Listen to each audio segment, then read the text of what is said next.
Me los prestaron, no se crean, son míos de mí. También Samuel, mire. Se crea, vamos a la palabra.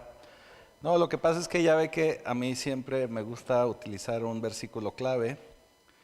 Y bueno, hoy la pastora no se lo reveló carne ni sangre. Y precisamente, bueno, hoy vamos a hablar de la fiesta de los tabernáculos. Y como lo hemos dicho estos últimos días, estas últimas reuniones que hemos tenido, saque una hoja, póngale el nombre, ahí va el examen. Porque se acuerda de las 7 fiestas del Señor, están divididas en 2 partes, 4 fiestas son fiestas de primavera y otras 3 fiestas son fiestas de otoño. Y de las fiestas de otoño, ¿quién me dice la primera?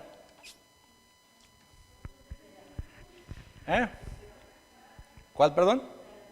La de las trompetas, muy bien. Y luego, panes sin levadura. Y hoy, Sucot, los tabernáculos, es correcto. Así es, y vamos a la palabra, mire. Vamos a Levítico capítulo 23, versículo 41.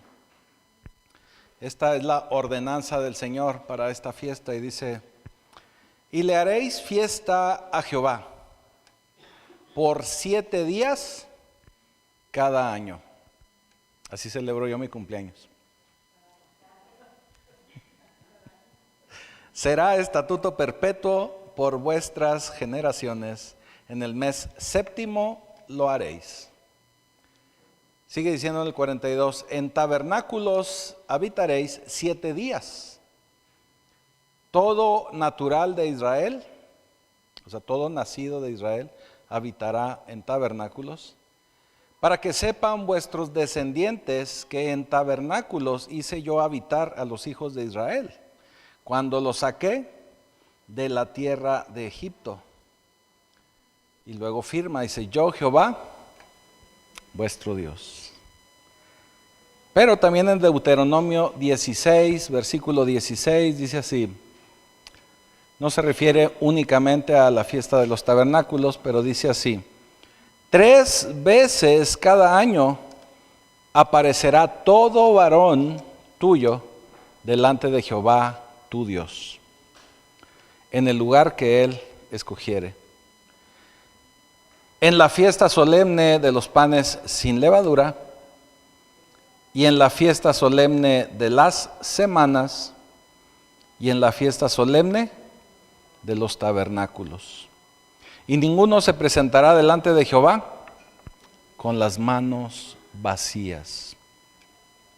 Eso significaba que todos los varones tenían que presentarse delante del Señor para justificarse, para poder ser perdonados. Y cada uno de ellos llevaba precisamente ofrenda para poder agradar al Señor.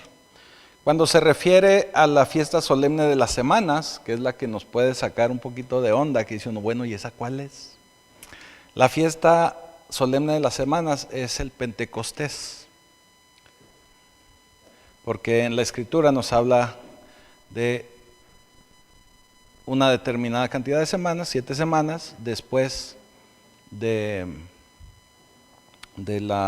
pasaje, y es cuando se celebra el Pentecostés. Esa es la fiesta solemne de las semanas.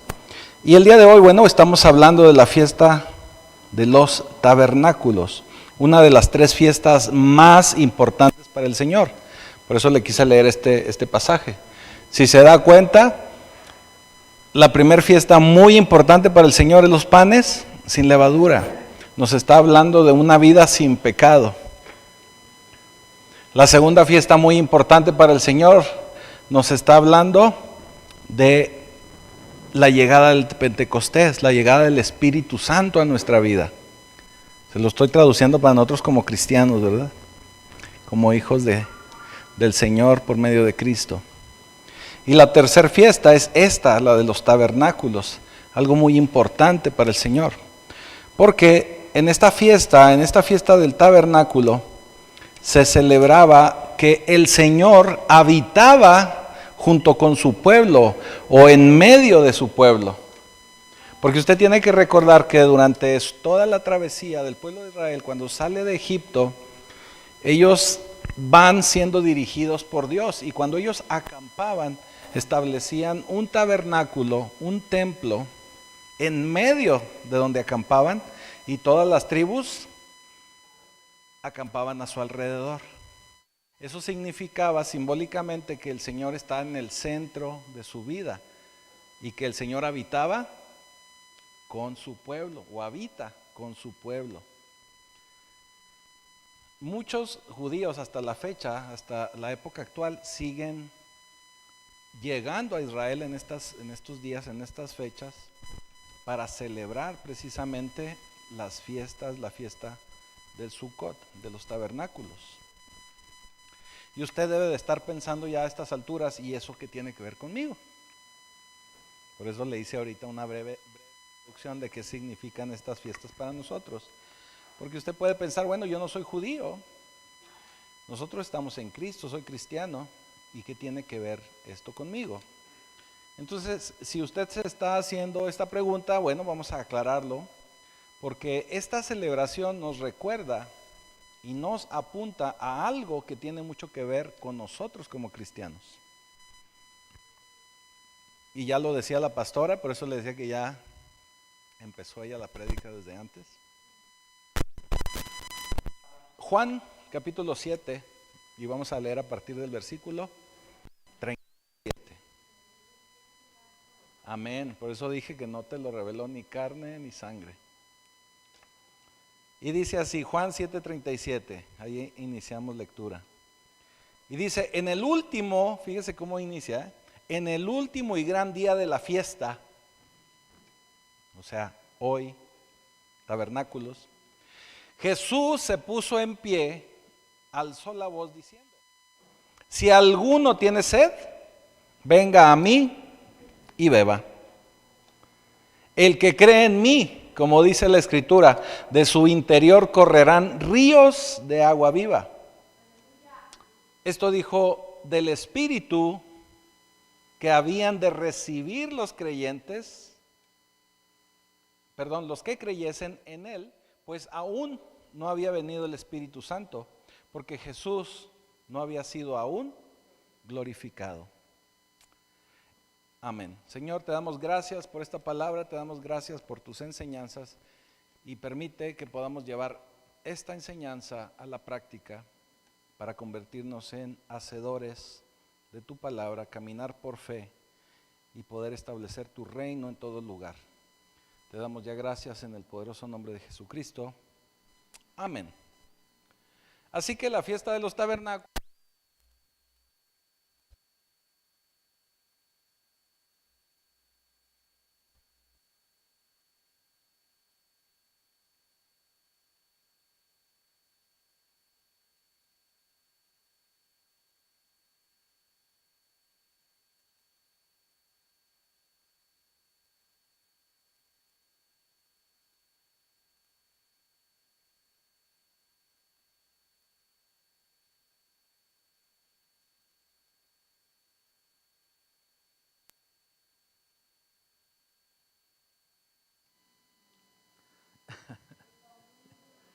el domingo iniciamos desde aquí, sí, cierto, desde aquí el domingo iniciamos la fiesta. Así que lo primero que Dios nos instruye es que el primer día, o sea,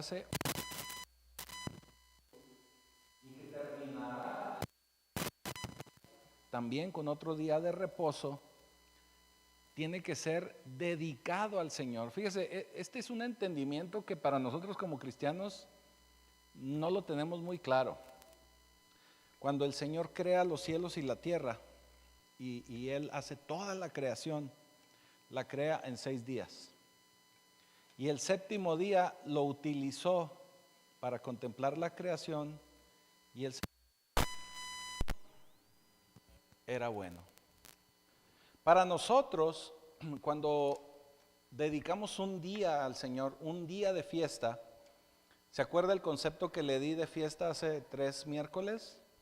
Para nosotros la fiesta, yo le decía, era un asador, refrescos y música punchis punchis, o de alabanza punchis punchis. Y para nosotros eso es fiesta.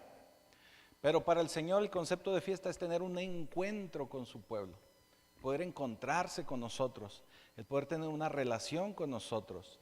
Por lo tanto, cuando Él pide un día de fiesta, un día de encuentro con el Señor, está hablando de tener un encuentro con nosotros, y nosotros tendríamos que estar disponibles todo ese día para estar en un encuentro con el Señor. ¿Qué quiere decir? Que la primera ofrenda que nosotros tenemos que dar para Dios no es la que viene usted y deja en el alfolí. La primera ofrenda que usted tiene que darle a Dios es presentarse delante de Él, presentarse y dedicar su tiempo a Dios. Esa es su primera ofrenda, esa es su ofrenda básica, y esa es la ofrenda que todos nosotros como pueblo de Cristo deberíamos de darle al Señor. Batallamos para venir a ofrendarle 2 horas el domingo. Se nos convierte en algo muy pesado, y sobre todo si hay juego de fútbol, si juegan los Cowboys, si juegan los Jefes, si juega el Cruz Azul, si juega el América. Se nos convierte pesado. Fíjese, es tan interesante que le podemos dedicar 4 horas a un juego deportivo, pero no le podemos dedicar 2 horas al Señor, porque es aburrido. Dígame si a alguien que no le gusta el fútbol, si es aburrido estar ahí 2 horas, 4 horas viendo un partido de fútbol. ¿Sí me estoy explicando? Entonces esa debería ser, o esa es nuestra ofrenda. Ciertamente el pueblo puede llevar ofrendas para sacrificios, vacunos, y estos en la mayoría de las fiestas eran para precisamente poder justificarse. El día de la expiación, si usted lo recuerda que hablamos aquí, era para justificar, expiar nuestros pecados delante de Dios, que el Señor nos perdone. Pero en este caso, las ofrendas que se llevaban para el día de los tabernáculos eran ofrendas de gratitud, ofrendas de gozo, ofrendas de adoración. O sea, un concepto muy diferente. Es una fiesta, de hecho la fiesta esta del Sukkot es una fiesta de alegría para el pueblo de Israel. Es una fiesta de celebración. Es algo diferente. Dice Deuteronomio 16:13, la fiesta solemne de los tabernáculos harás por 7 días, cuando hayas hecho la cosecha de tu era y de tu agar. Significa que vamos a festejar con el Señor por lo que Él nos ha dado, por lo que Él nos ha entregado, por todo lo que Él nos da, por todo lo que Él nos bendice.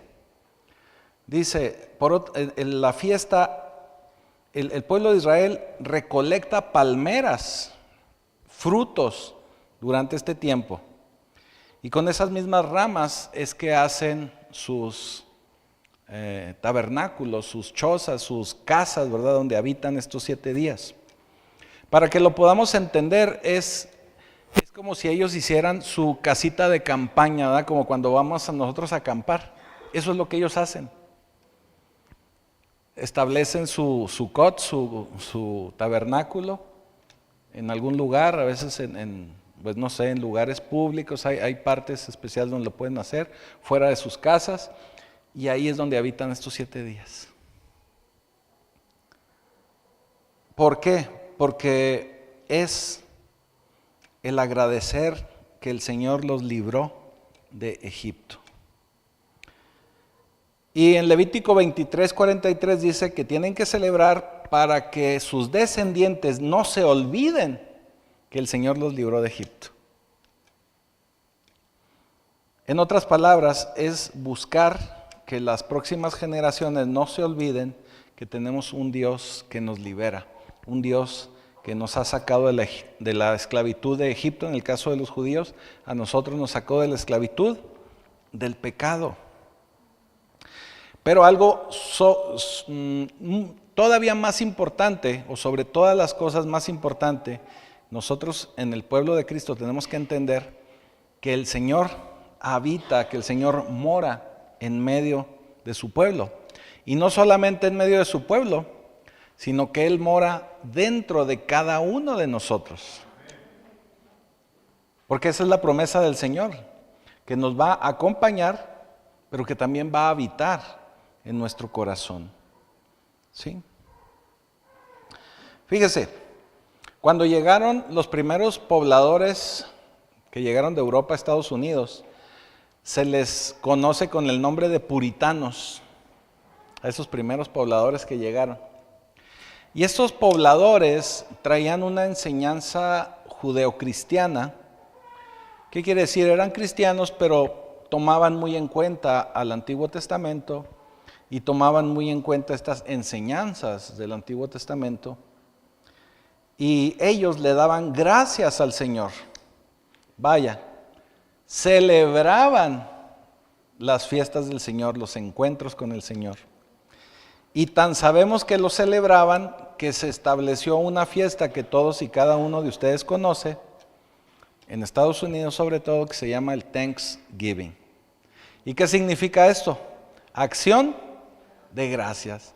Le vienen a dar gracias al Señor por la cosecha, por lo que les ha dado, por lo que nos ha entregado. Ese es el Thanksgiving. Y se celebra en respuesta, o se celebra tradicionalmente en respuesta a la fiesta de los tabernáculos. Y es algo bien interesante porque el tabernáculo nos habla de cómo el Señor trajo a su pueblo en el desierto, pero aún y cuando lo trajo en el desierto, Él habitó con ellos, estuvo con ellos. Fíjese lo que dice Juan 1:14. Juan 1:14 dice: y aquel verbo fue hecho carne y habitó entre nosotros y vimos su gloria, gloria como del unigénito del Padre, lleno de gracia y de verdad. Se lo voy a volver a decir, ahora traducción, Pedro habla hoy.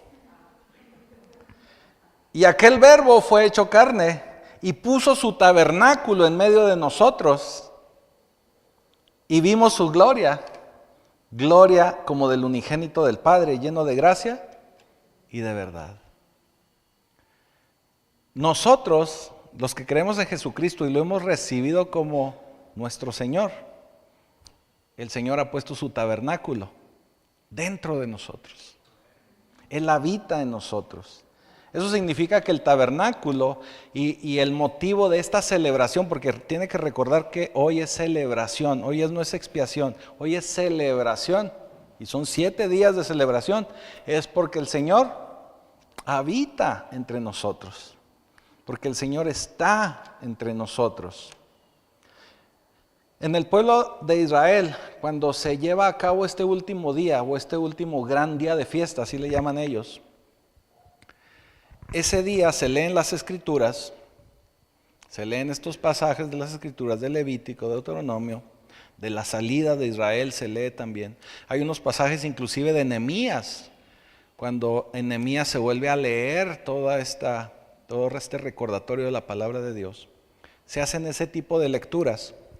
Y luego se traía agua, o se trae agua en una jarra de oro, que es agua extraída del pozo de Siloé, o de la fuente de Siloé, y luego con esa jarra llena de agua de Siloé se vierte sobre el altar. Eso es lo que se hace. Eso es lo que ceremonialmente se hace. ¿Por qué se lo platico? Porque ahorita acabamos de leer que en esta gran fiesta, fíjese cómo dice, en esta gran fiesta se levanta el Señor y clama: si alguien tiene sed de mí, que venga, ¿verdad? Y de su interior, así es.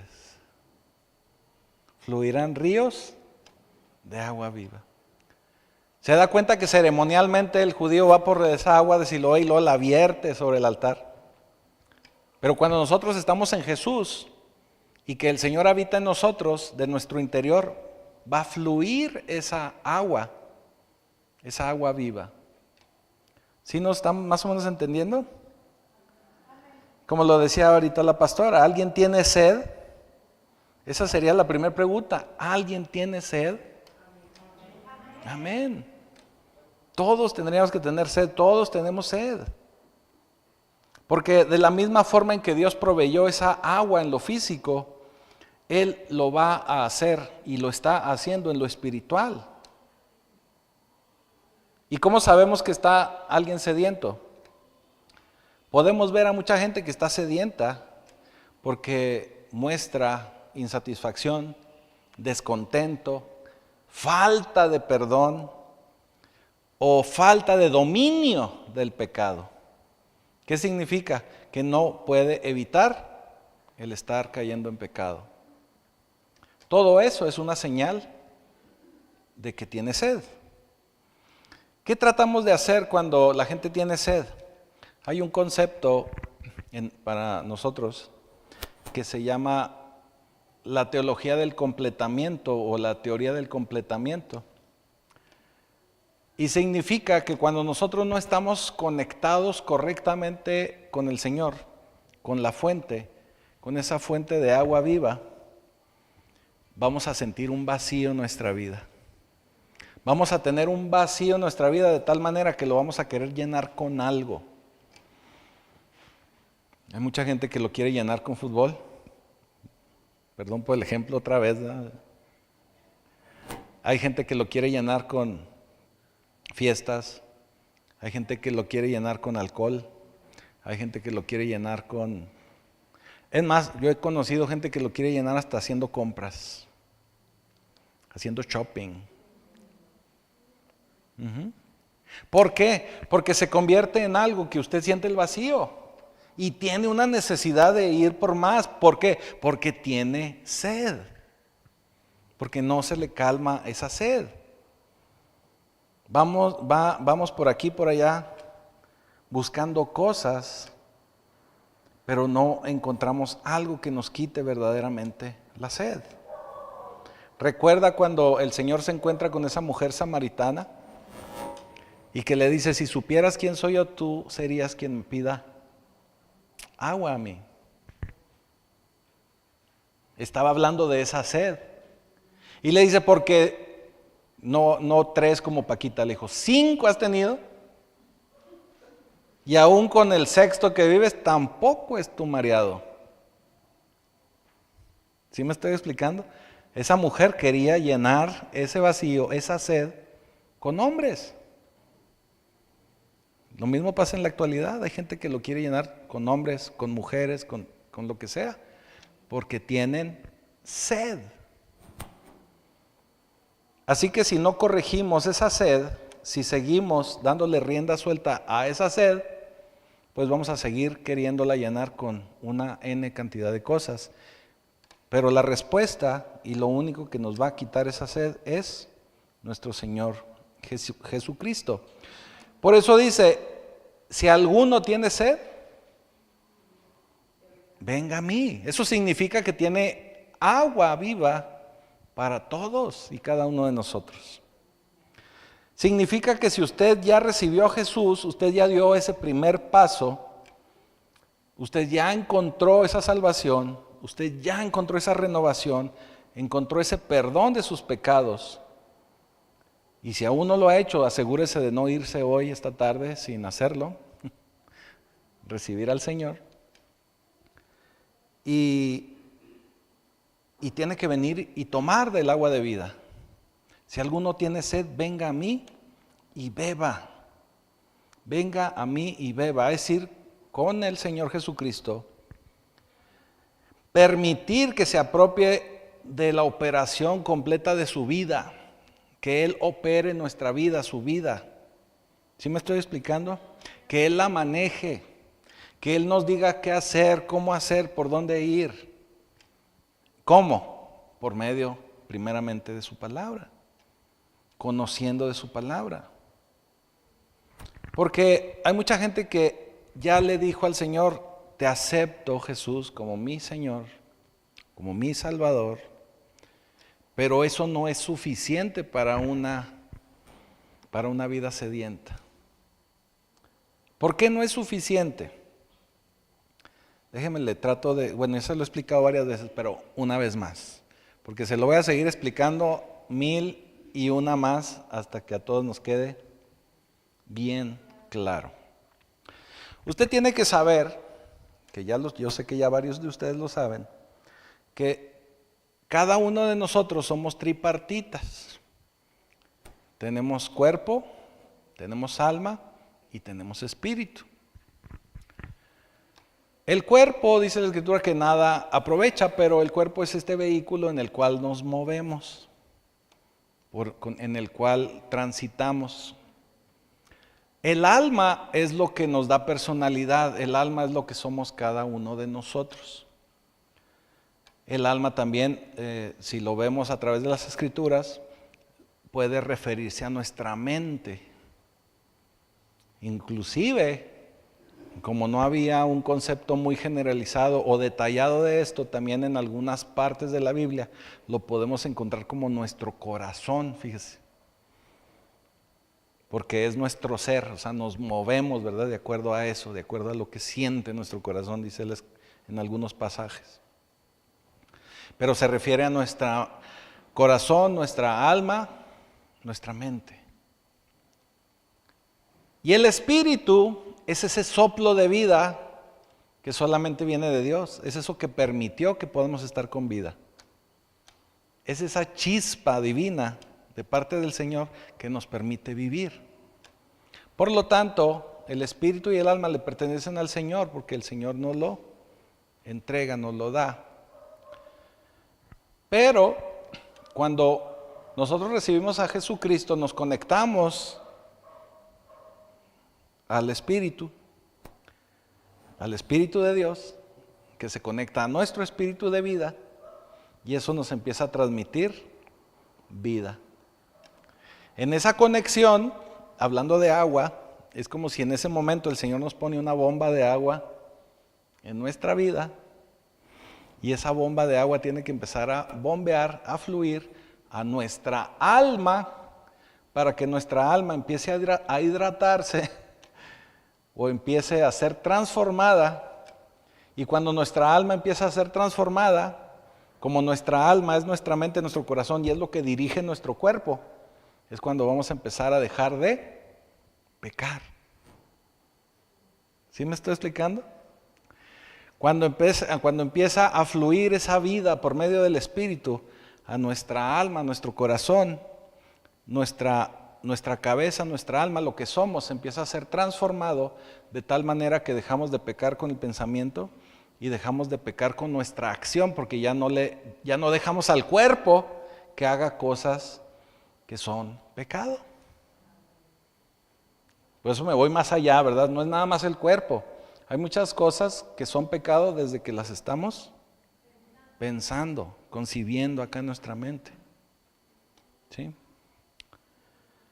Entonces tenemos que permitir que ese bombeo, esa electricidad, también les he puesto el ejemplo, como esa electricidad, esa vida, todo eso empiece a fluir en nuestra vida de tal manera que nuestra vida tiene que ser transformada.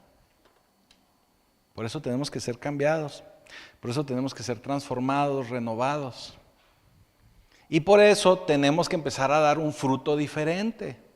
Tenemos que empezar a vivir de una forma en que demos fruto, que se nos note. ¿Qué quiere decir esto? Que no todo el que me dice Señor, Señor, lo conoce el Señor. ¿Qué quiere decir? Que no todo el que se dice cristiano verdaderamente es cristiano. Puede ser que sí recibió al Señor, puede ser que sí recibió la salvación, pero no ha sido transformado. Por eso nosotros tenemos que esforzarnos en madurar, en crecer, para poder manifestar fruto. Es como los árboles. el árbol lo planta y empieza a crecer hasta que alcanza cierta madurez, el fruto empieza a salir de ese árbol o el árbol empieza a dar fruto. ¿Se acuerda del pasaje de la higuera? Que va nuestro Señor Jesucristo caminando. No sé si caminaba así como pingüino, pero iba caminando y ve la higuera. La higuera se veía bonita, con hoja verde, se veía especial. Claro que cuando la ve el Señor dice, oh, pues de ahí me va a aventar un higo, ¿verdad? Ya que se ve la higuera muy bonita y recorcholis que llega hasta donde estaba la higuera. ¿Y qué sucede? La higuera no tenía fruto. Y vaya que se veía bonita, pero la higuera no tenía fruto. Entonces el Señor en ese momento la maldice, le dice, es que tienes que dar fruto, porque si no das fruto de nada sirves. ¿Qué significa? Que por ahí en la vida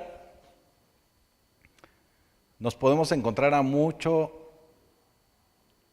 personas en salvación que se ven muy bonitas, con hoja verde, bien bonitos, pero cuando usted se acerca, se da cuenta que no hay fruto. Por eso es importante el fruto. ¿Y cómo se empieza a manifestar ese fruto? De muchas maneras. Puede ser desde la forma en que se relaciona con la demás gente, puede ser la forma en que vive su vida, puede ser la forma en que es resiliente, puede ser la forma en muchas cosas. Pero tenemos obviamente que acercarnos. Porque mucha gente puede parecer una higuera verde, pero no dar nada de fruto. Eso significa que para nosotros es muy importante que esa conexión que tenemos con el Espíritu Santo, el Espíritu empiece a bombear esa agua a nuestra vida, porque ese Espíritu Santo es lo que va a permitir que de nuestro interior fluyan ríos de agua viva. ¿Por qué? Porque cuando nosotros empezamos a madurar y empezamos a tener ese fruto y empezamos a fluir de esa agua de vida, nosotros también vamos a darle agua al sediento, no de nosotros, sino de la que proviene del Señor. Nosotros tenemos que empezar a ser ese vehículo para poder llevar la palabra, la obra de Dios a más gente. Eso es parte también de dar el fruto. Ahora, un problema es que para mucha gente la bomba puede estar no quebrada, porque el Señor no hace cosas imperfectas, pero la bomba sí puede estar bloqueada, tapada, o que no está funcionando adecuadamente. ¿Por qué? Porque de alguna manera nosotros no le hemos permitido que la bomba trabaje. Porque si nosotros ya recibimos a Jesucristo en nuestra vida, ya recibimos a su Espíritu Santo, el Señor nos lo ha dicho muchísimas veces y lo recordamos por un pasaje que está en Juan 10:10 que dice, yo he venido para que tengan vida y para que la tengan en abundancia. Entonces la pregunta sería, ¿cómo hago para que esa bomba trabaje? ¿Cómo le hago para echarla a andar? Porque la bomba ya está ahí, ¿eh? Si usted ya recibió al Señor, ya la bomba ya se la instalaron.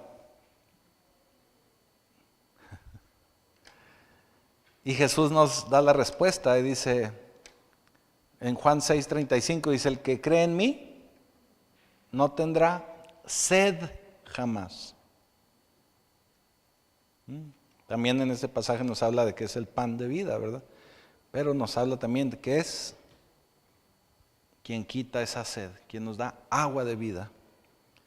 Ven a mí y Él pondrá el Espíritu Santo dentro de cada uno de nosotros. Y no solo eso, sino va a poner suficiente agua para el resto de nuestras vidas, para que nunca más nadie de nosotros y de toda esa muchísima gente que lo va a recibir tenga nuevamente sed. En este pasaje que leímos de Juan, lo aclara y dice al final que el Señor aún no había sido glorificado. Significaba que aún no había sido crucificado, que aún no había sido sepultado ni resucitado, obviamente, ni ascendido al cielo. Vaya, no había pasado todavía todo este proceso para posteriormente enviarnos en el Pentecostés, en la fiesta de las semanas, a su Espíritu Santo. Así que nosotros tenemos que hacer que esa bomba trabaje en nuestra vida. Tenemos que permitir que el Espíritu Santo obre en nosotros.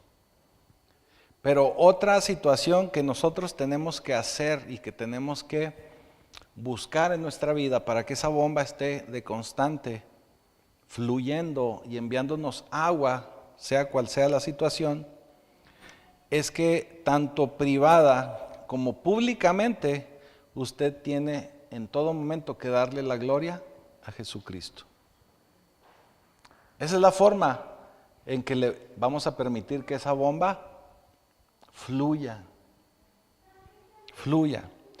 ¿Qué quiere decir? Que usted no puede ser un agente secreto cristiano, porque también hay muchos de esos. Yo conocí a muchísima gente así, de verdad. Nadie me lo contó, yo lo viví. Llegué a tener muchos compañeros de trabajo que trabajé años con ellos y después de muchos años me daba cuenta que eran cristianos. Le digo, ¿a poco eras cristiano? Sí, pero que no te oigan, casi me decían. En una ocasión hubo un varón que venía a esta iglesia, ya no viene, por eso lo voy a decir. Y le quería más bien dar una calcamonía de esas de pacto vivo para que se la pegue al carro. Y me dijo, no, es que no se la voy a pegar. ¿Por qué no? Es que qué tal que se la pegue y luego me vean en el periférico y digan que soy cristiano. Pues de eso se trata, ¿que no? Digo, ¿cómo manejas, verdad? Porque también me he encontrado muchos carros cristianos, pero el que lo maneja no parecería que no es.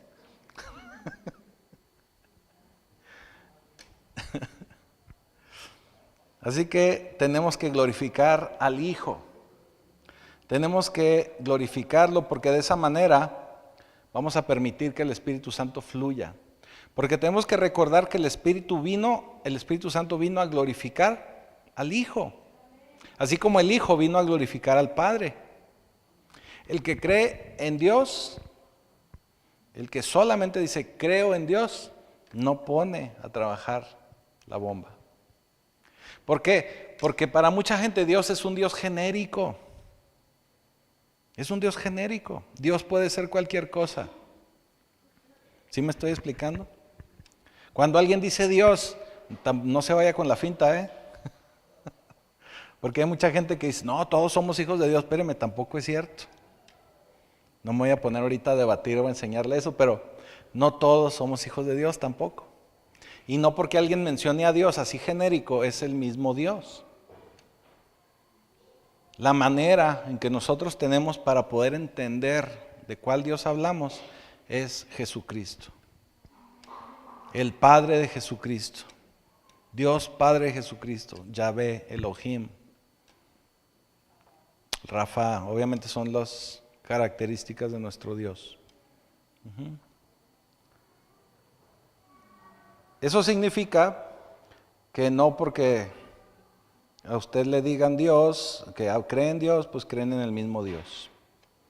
Pero si alguien se refiere a Jesucristo, bueno, estamos hablando del mismo Dios. Porque aunque usted o mucha gente haya recibido a Jesucristo, si no recibimos al Espíritu, el agua no va a fluir. Por eso tenemos que glorificar a Jesús. Porque cuando glorificamos a Jesús, estamos asegurándonos que el Espíritu Santo esté en nuestra vida. Así que vuelvo a decirle, tanto pública como privadamente tenemos que exaltar a Jesucristo en todo momento. Por eso en Mateo 5:6 dice, bienaventurados los que tienen hambre y sed de justicia, porque ellos serán saciados. Ellos serán saciados. Aquellos que tienen sed de justicia verán a Dios. Usted verá a Dios cuando se relacione con Jesús. De veras, se lo aseguro. Y cuando Dios vea que usted tiene una relación con Jesús, Él se va a hacer presente y palpable en su vida. El Espíritu Santo va a fluir en usted, llevando esos ríos de agua viva. Porque el Espíritu, vuelvo a repetirle, el Espíritu viene para glorificar a Jesús. Viene a eso. Y tiene que venir a generar y a crear una transformación en su vida. Tiene que venir a transformar su vida.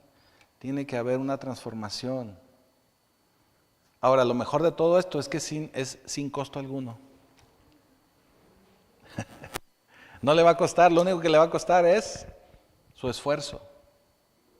Es el querer hacerlo, el buscar de Él, el querer estar ahí sin importar las circunstancias.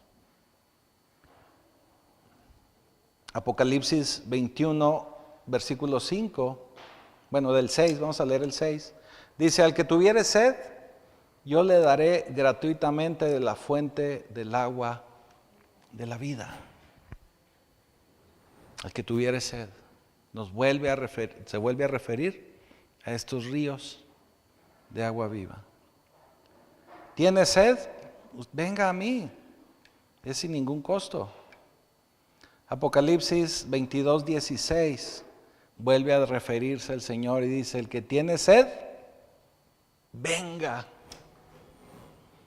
Y el que quiera, tome del agua de la vida gratuitamente. Otra vez nos vuelve a referir el agua. Y ya estamos hablando de Apocalipsis. Y cuando hablamos de Apocalipsis estamos hablando de un libro profético, es una revelación. Revelación de lo que habrá de venir. Ven a mí y tendrá agua de la vida gratuitamente. Agua que ya está dentro de usted. Ya está ahí en usted. Nada más tenemos que dejar que fluya y querer tomar de esa agua. Y cuando esa agua empieza a fluir en su vida, usted va a notar que hay cambios en su vida. Se lo puedo asegurar. Va a haber cambios. Otra forma que usted se va a dar cuenta que esa agua de vida empieza a fluir en su vida es que va a haber gente que se va a acercar a usted porque va a querer tomar de esa agua. Y usted va a empezar a escuchar frases como, ¿a quién ponemos de ejemplo? José, no sé por qué contigo puedo hablar, no sé por qué contigo siento el poderte platicar esto. No sé por qué contigo siento tranquilidad de poder confiarte esta palabra, este problema. O dame un consejo. Me gustaría saber tú qué opinas. Me gustaría saber tú qué piensas. ¿Por qué? Porque la gente empieza a notar que usted tiene algo diferente. Juan Carlos, no sé por qué quiero preguntarte esto o quiero saber esto otro. Así la gente lo va a notar. Créame que la gente lo va a notar. De verdad lo va a hacer. Y si no hay agua fluyendo, en mucha gente, y me atrevo a decir en muchas iglesias, es porque hay gente egoísta, conflictiva y que se sirven únicamente a ellos mismos. Porque no hay agua para compartir a nadie más. La bendición del Señor tiene que ser como una manguera que fluye y está constantemente en circulación y estamos enviando agua. Porque si nosotros nada más queremos llenar un tinaco, el agua estancada, aunque sea muy grande el tinaco, en algún momento también se contamina. Por eso es mejor que el agua Es mejor ser como una manguera que el agua fluya. Hay que compartir el agua con alguien más. Es importantísimo poder hacer eso. Pero bueno, ya platicamos que esta es una fiesta de las de otoño. Ya platicamos que es una fiesta que el Señor mismo instituye para que su pueblo se goce, para que su pueblo se acerque a Él, para que su pueblo celebre que el Espíritu del Señor está con nosotros, que Dios habita en su pueblo, que Dios habita para con ellos, que está con nosotros, dentro de nosotros. Pero también, si usted recuerda, hace 3 miércoles que empezamos a hablar de estas fiestas del Señor, también empezamos a hablar que estas 3 fiestas de otoño son fiestas proféticas. Y que aunque esta fiesta del Sukkot nosotros la podemos ya celebrar y vivir y gozar, porque el Espíritu Santo radica en nosotros y de nuestro interior van a fluir esos ríos de agua viva, también significa que, de acuerdo al calendario bíblico, este es el último estado de los eventos futuros, de los eventos que habrán de venir. Porque acuérdese que el Señor mismo nos lo dijo y lo vuelve a recordar aquí en Apocalipsis 16:15. Y dice, he aquí, yo vengo como ladrón. Bienaventurado el que vela y guarda sus ropas para que no ande desnudo y vean su vergüenza. Y vean su vergüenza. ¿Qué le quiero decir con esto? Estas fiestas de otoño, de alguna manera para nosotros como pueblo de Cristo, a veces las perdemos de vista porque son fiestas que aunque sí hay relación con nuestra vida en Cristo, con nuestra vida con el Espíritu Santo, perdemos de vista que también son fiestas proféticas de lo que habrá de venir. Y esta última fiesta está íntimamente ligada en esa profecía o en esa promesa de parte de Dios que vamos a habitar y vamos a estar junto con Él en ese reinado del milenio, cuando sea su siguiente venida. Cuando sea su siguiente venida. Eso significa que en el reino futuro del Mesías, de Jesucristo, nosotros vamos a estar injertados y estamos injertados en esta profecía, estamos injertados en esta celebración y en esta conmemoración de la fiesta de los tabernáculos. Y hay varios pasajes que nos hablan acerca de esto. Mire, por ejemplo, Zacarías 14:16 dice, y todos los que sobrevivieren de las naciones que vinieron contra Jerusalén, subirán de año en año para adorar al Rey.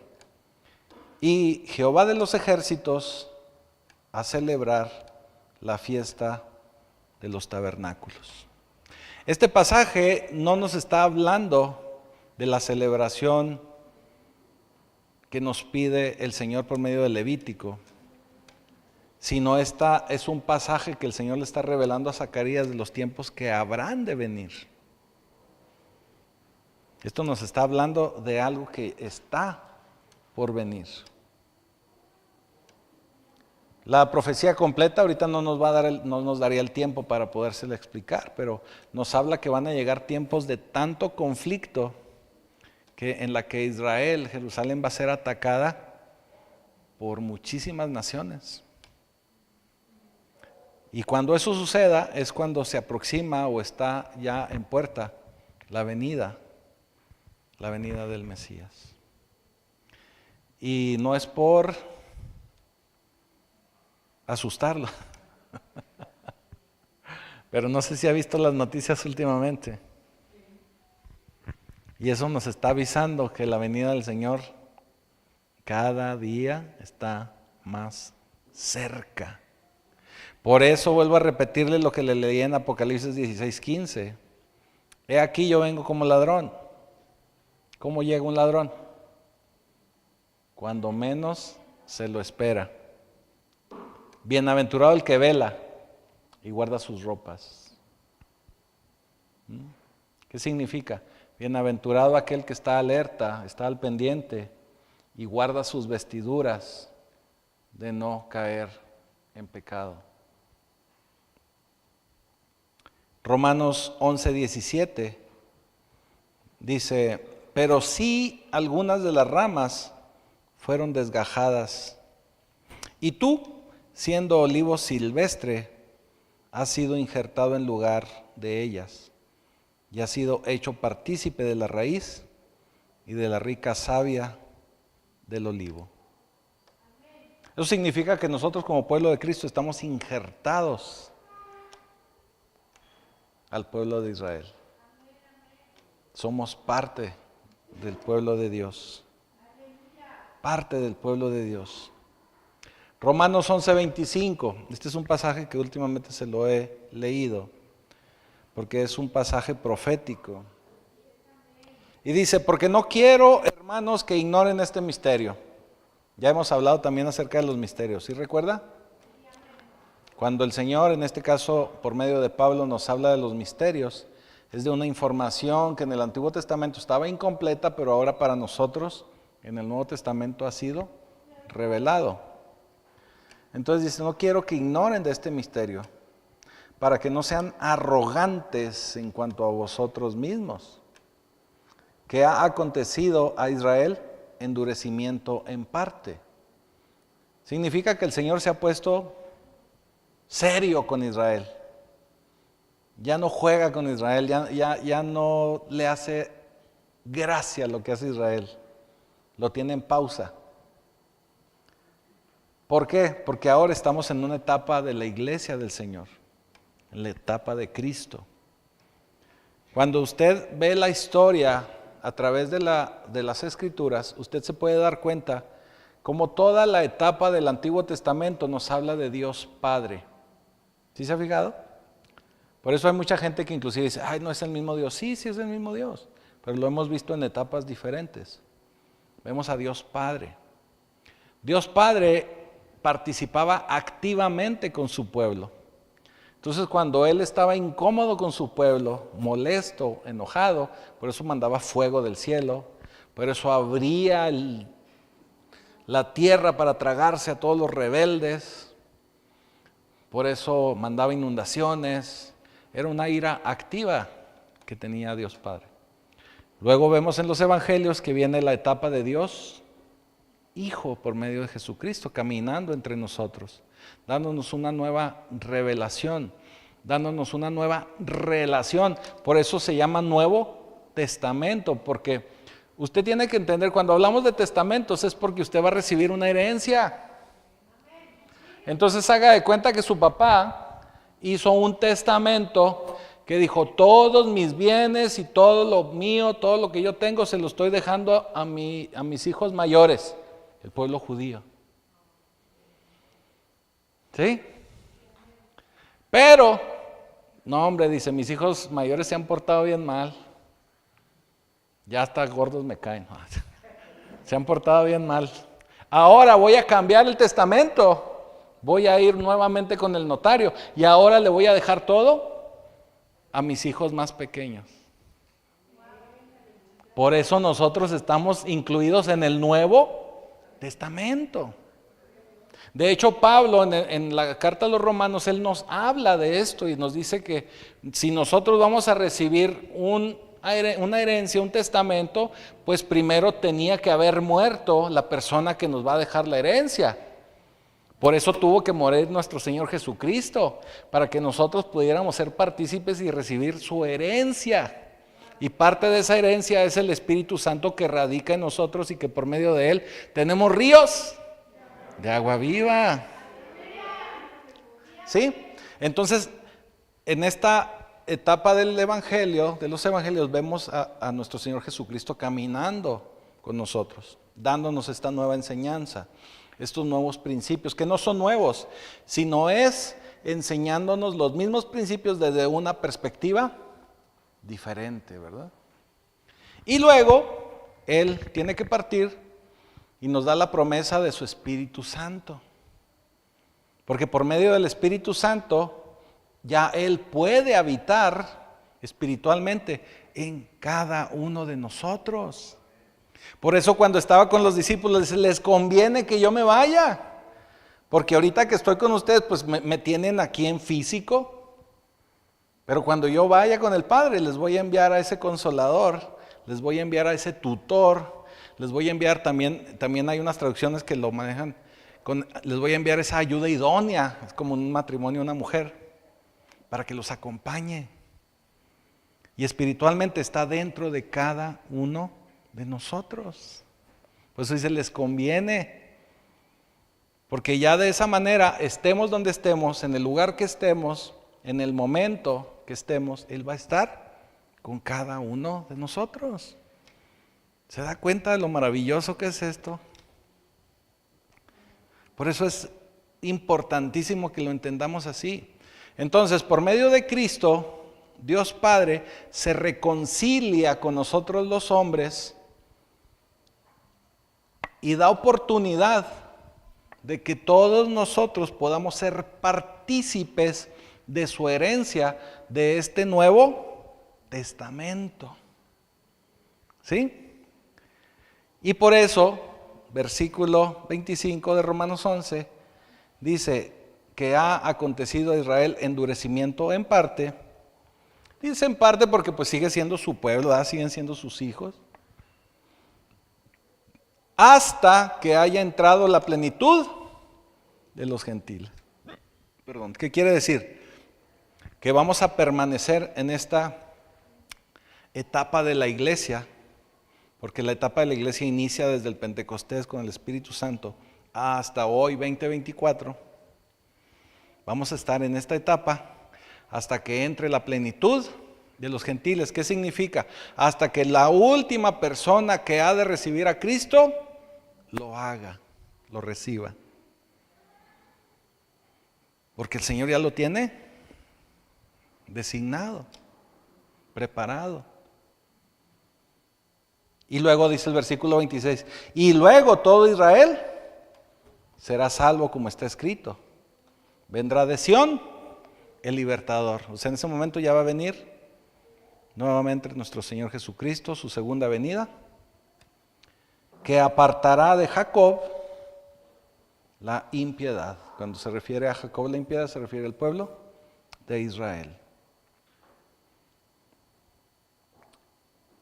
Significa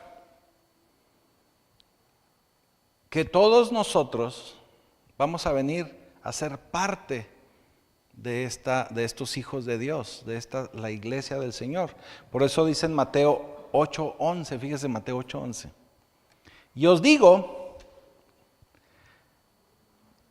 que vendrán muchos del oriente y del occidente y se sentarán con Abraham e Isaac y Jacob en el reino de los cielos. Significa que durante la última fiesta de los tabernáculos, cuando venga la segunda venida de nuestro Señor Jesucristo, todos vamos a estar reunidos con el Señor y el Señor va a estar habitando con nosotros.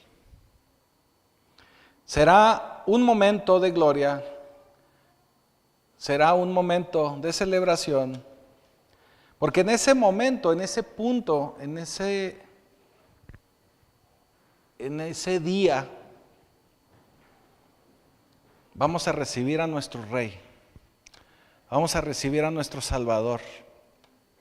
Y en ese día, en ese momento, como dice el apóstol Juan, en Apocalipsis 19:9, bienaventurados los que son llamados a la cena de las bodas del Cordero. ¿Qué significa esto? Yo sé que usted lo ha escuchado en varias ocasiones y de diferentes formas, que nosotros, como cuerpo de Cristo, como iglesia del Señor, somos la novia de Cristo también.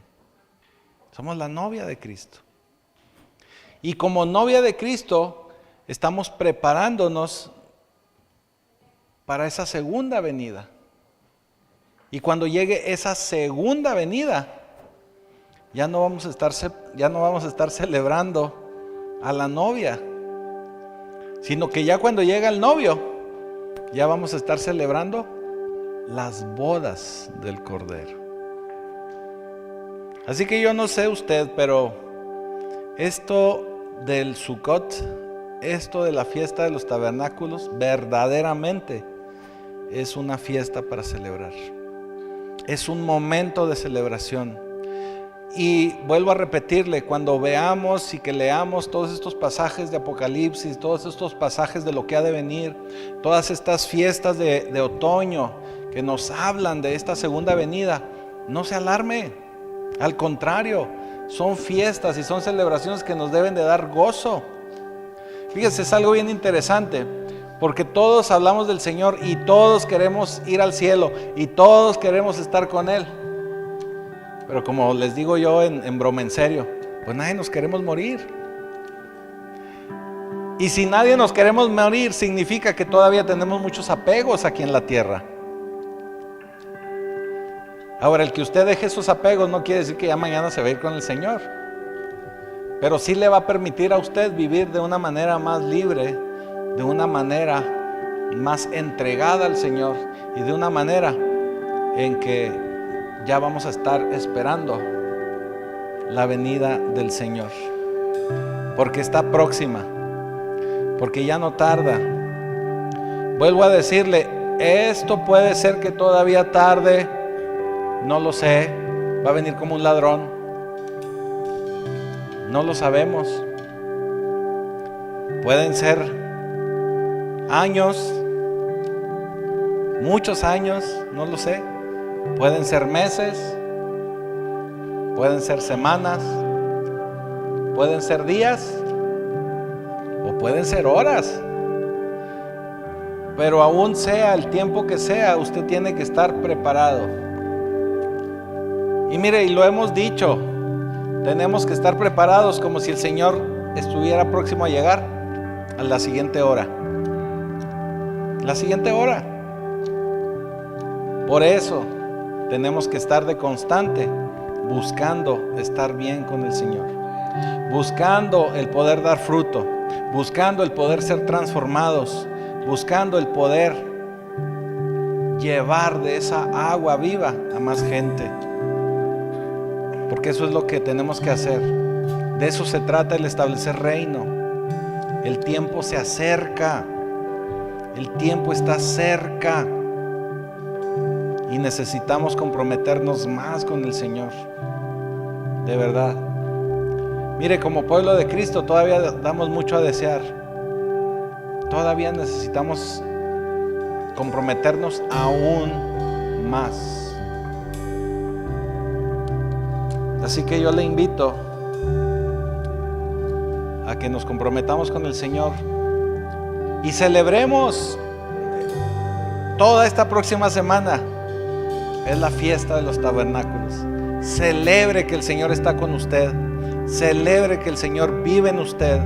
Celebre que el Señor está en su corazón, en su vida, en su alma. Y que usted está en proceso de transformación. Y si aún no ha recibido a Cristo, yo le pido que se ponga de pie y vamos a hacer esta oración.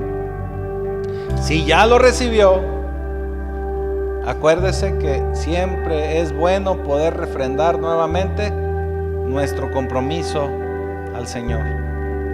O sea, lo podemos hacer 1001 vez, porque nunca está de más el poder reconciliarnos con nuestro Señor Jesucristo. Así que repita en voz audible: bendito Padre Celestial, nos presentamos delante de ti como pecadores.